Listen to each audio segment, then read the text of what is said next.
Good morning everyone. आज स्वागत करता हूं मैं आपका वापस एक अलग टॉपिक में, only on one channel and that is to the point.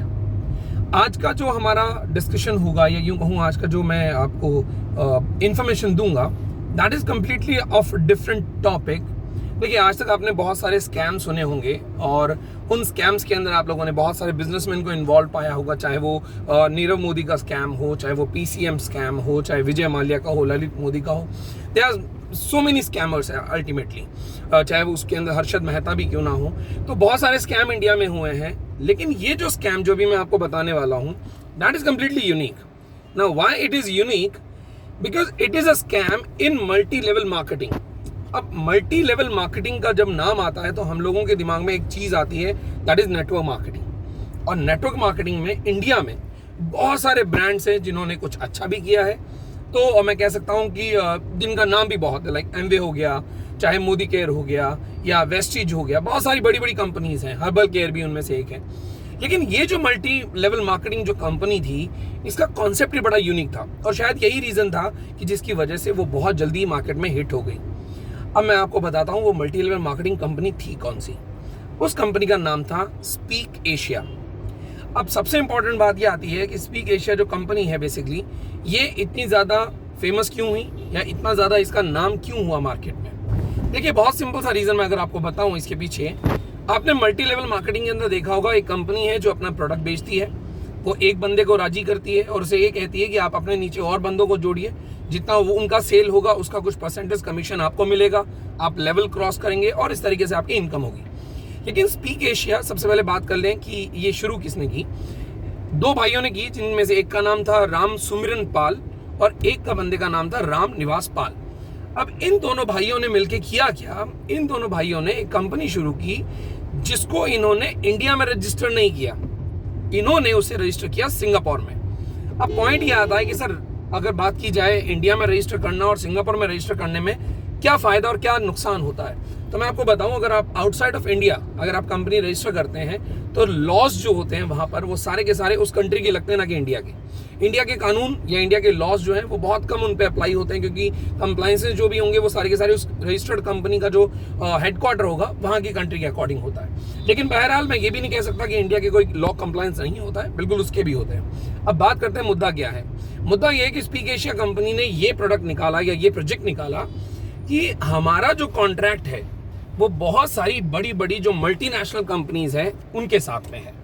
अब भाई साहब, जब हम लोग बोलते हैं बड़ी बड़ी मल्टीनेशनल कंपनी, तो उनमें कौन कौन सी कंपनीज हैं? तो उनके अंदर है आईसीआईसीआई बैंक, बाटा, नेस्ले, ऐसी जो बड़ी बड़ी कंपनीज हैं उनके साथ में हमारा कॉन्ट्रैक्ट है। और कॉन्ट्रैक्ट किस बेसिस पे है? ह्यूमन बिहेवियर को चेक करने का।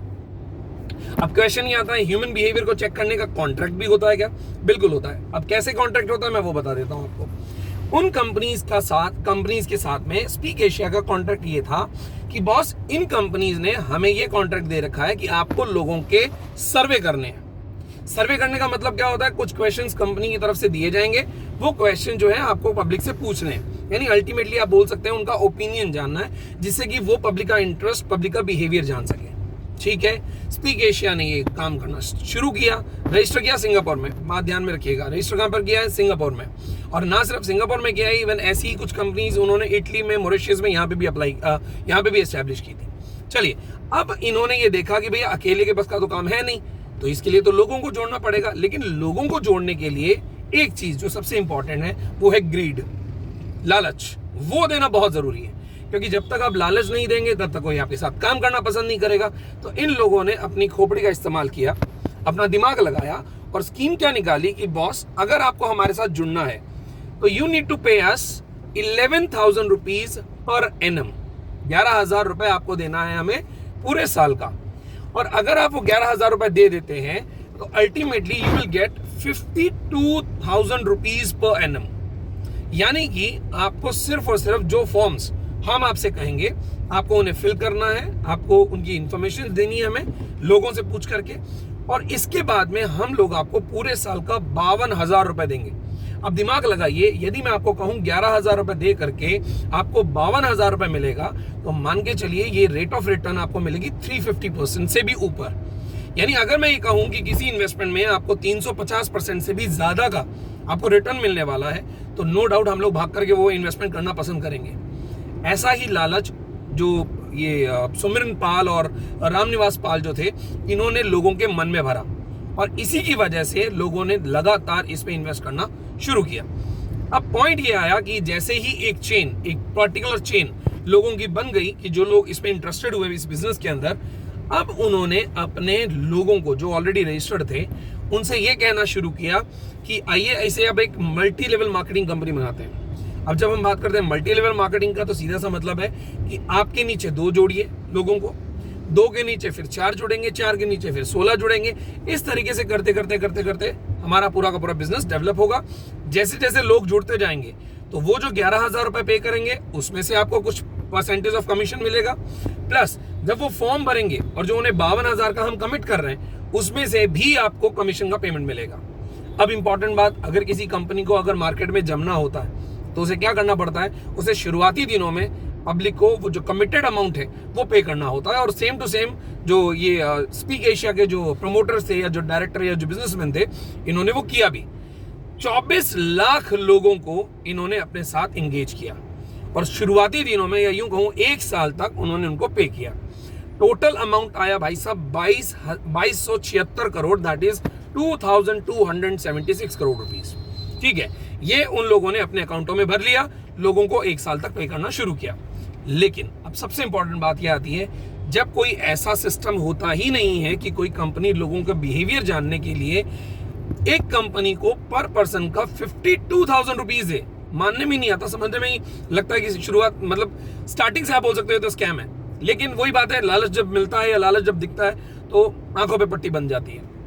चलिए, बहरहाल इंपॉर्टेंट चीज ये है कि इस तरीके से शुरुआती दिनों में कंपनी ने पे करना शुरू किया, कंपनी को बहुत सारे लोग मिले अपने कस्टमर, और अल्टीमेटली कंपनी बहुत अच्छी एक ग्रोथ लेवल पे पहुंच गई और बहुत ही कम टाइम में, ऑलमोस्ट 2 साल के अंदर अंदर कंपनी बहुत अच्छी लेवल पे थी।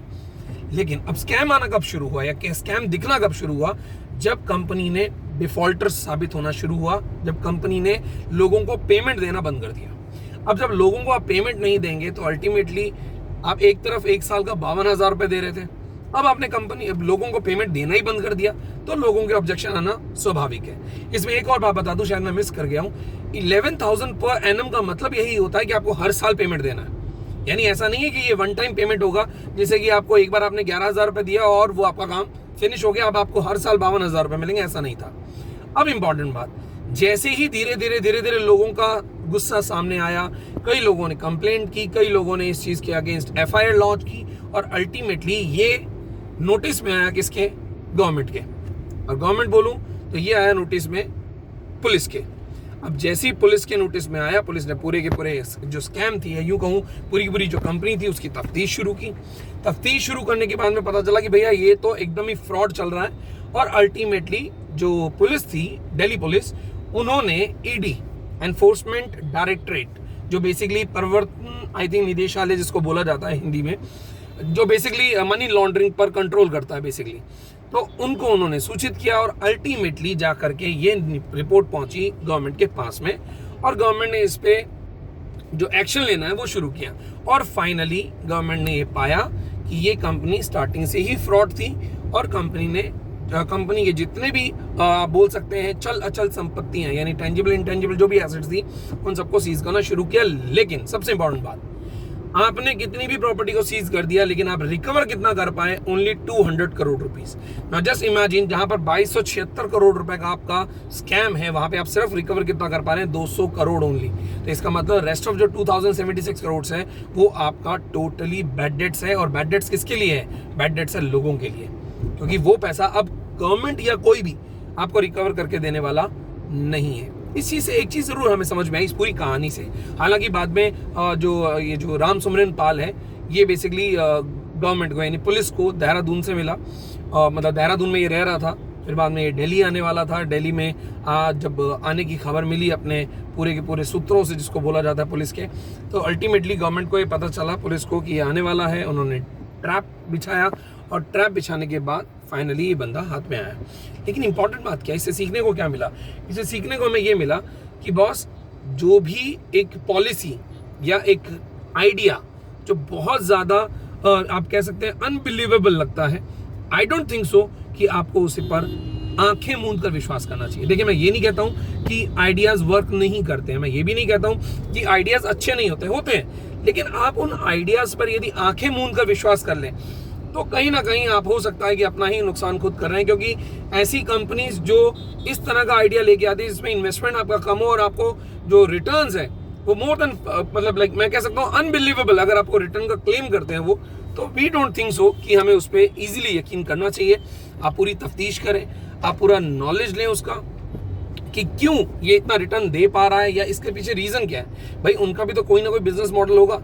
अगर उनका कोई बिजनेस मॉडल स्ट्रांग नहीं है तो यकीन मानिएगा वो 1 साल के लिए भले ही आपको पेमेंट कर सकते हैं, पर रेस्ट ऑफ द टाइम वो शायद आपको पेमेंट नहीं करें। हो सकता है इनमें से काफ़ी जने ये भी होंगे जो ये कहेंगे मुझे कि सर अगर 11,000 रुपये एक महीने का 1 साल का दिया और पहले साल में यदि कंपनी ने 52,000 रुपये दिया तो अल्टीमेटली जो लोग हैं उन्हें तो प्रॉफिट ही हुआ 41,000 रुपये का। लेकिन आपको ध्यान में और ये रखना होगा कि वो जो 24 लाख जो लोग जुड़े थे वो पहले साल में नहीं जुड़े होंगे, वो जुड़े होंगे थोड़ा टाइम बीतने के बाद में, यानी उसके अंदर सेकंड ईयर में आने वाले भी काफी लोग होंगे जब से कंपनी ने पेमेंट देना बंद कर दिया। तो जो स्कैम की बात चल रही है वो उन लोगों की बात नहीं चल रही है जो पहले साल जुड़े और उन्होंने अपना पैसा रिकवर कर लिया। बात ये चल रही है कि हम लोग आंखों पे पट्टी बांध करके ऐसी कंपनियों पे भरोसा ना करें। और अब इसी टॉपिक के साथ मैं एक और बात आपको बता दूं जिसे हम कल के टू द पॉइंट सेशन में इंक्लूड करेंगे। जितने भी स्कैमर हो या जितने भी फ्रॉडस्टर्स होते हैं, ये सब स्कैम करने के बाद, जितने भी क्रिमिनल्स होते हैं, सब क्राइम करने के बाद एक ही इन सब की मन पसंदीदा जगह होती है, वो होती है यूके, और यूके में होता है लंदन। अब इसके पीछे का क्या रीजन है वो हम लोग बात करेंगे कल के सेशन में। Till then bye bye, take care, have a nice day. Like करें, शेयर करें, शेयर तो डेफिनेटली करें क्योंकि हम लोग उन टॉपिक्स में बात कर रहे हैं जो टॉपिक्स कहीं ना कहीं अछूते रह जाते हैं। मैं फिर क्लियर कर दूं, कल के भी टॉपिक में मैंने बात किया था।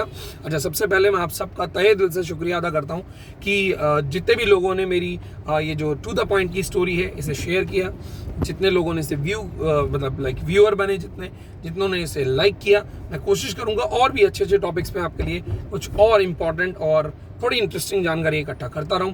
Till then bye bye, take care, have a nice day. Thank you.